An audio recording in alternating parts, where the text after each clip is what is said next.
This is the greatest privilege of my very privileged life, and I thank the Whitlam family for it. Gough Whitlam sets time itself at defiance. Can it really be 45 years ago he stood right here to open his epic campaign in 1969? Is it really 42 years ago since it was time at Blacktown in 1972, making anew and forever his own John Curtin's clarion call to the men and women of Australia? We had developed a little ritual between us.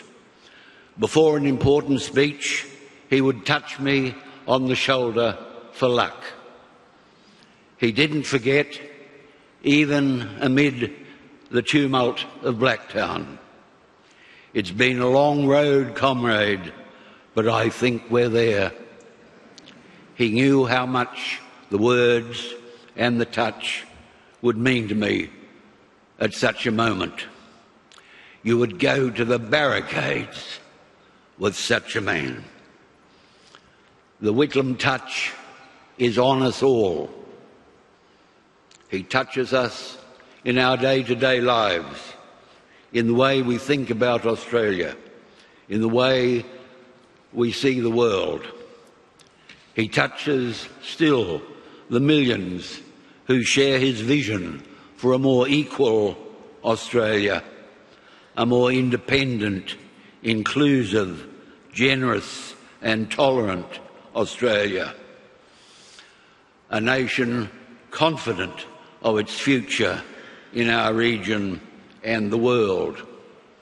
In that world context, you will forgive an old man's pride, but the last time he performed that little gesture was in 2001, as we entered the Great Hall of the People in Beijing, the scene of his triumph 30 years before over fear of China.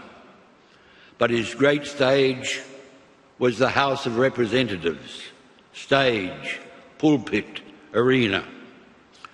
For a decade, he won memorable victories in the House of Representatives. In 1975, he fought his mightiest fight in defence of the House of Representatives and suffered his worst defeat on the verge of victory. First and last, Gough Whitlam was the member for Werriwa, more than a place in outer Western Sydney. To him, modern Australia in the making, with all its dynamism, but with all the growing inequalities in schools, hospitals, cities, his shorthand for all the social conditions for decent Australian living, including, dare I mention, sewerage in the suburbs.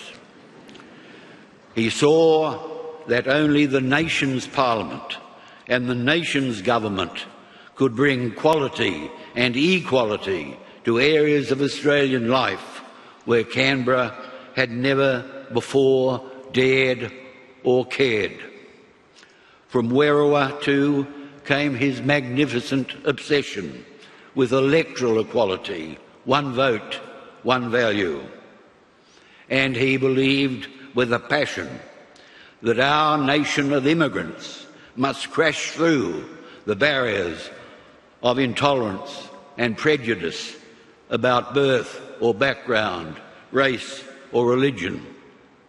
This was a new voice, new themes, a new agenda for Australia. The Whitlam agenda remains part of the Australian agenda. Contemporary relevance, comrade. That was his watchword. And if ever he soared too high or too long, there was always the other member for Werriwa, Margaret, to bring him back to earth. and Mick Young. The fun is where I am, Mungo. The irrepressible Mungo McCallum had asked him if he missed the fun of Canberra when Bob Hawke sent him to liven up Paris. Gough was very serious about making us laugh, not least at himself and his ego.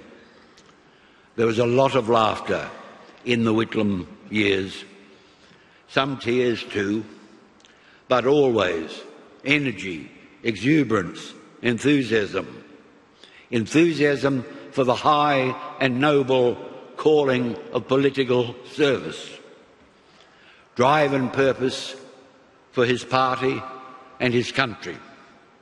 He believed profoundly in the Australian Labor Party as the mainstay of Australian democracy and Australian equality. And always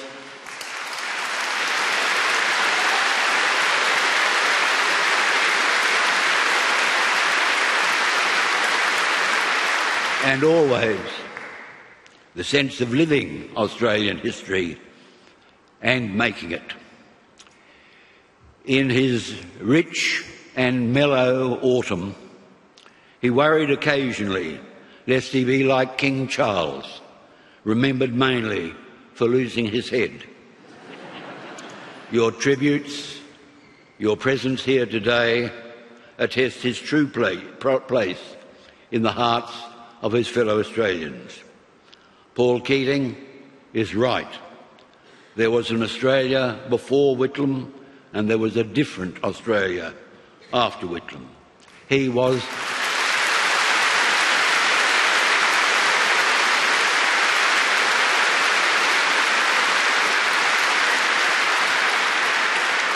the bridge within the wonderful continuity of our national life. Our long parliamentary democracy, underpinned by strong political parties. Gough Whitlam built a bridge, as he put it in 1972, between the habits and fears of the past and the hopes and demands of the future. Optimism, enthusiasm, confidence against fear, prejudice, conformity. That is his enduring message to the men and women of Australia, never more than now.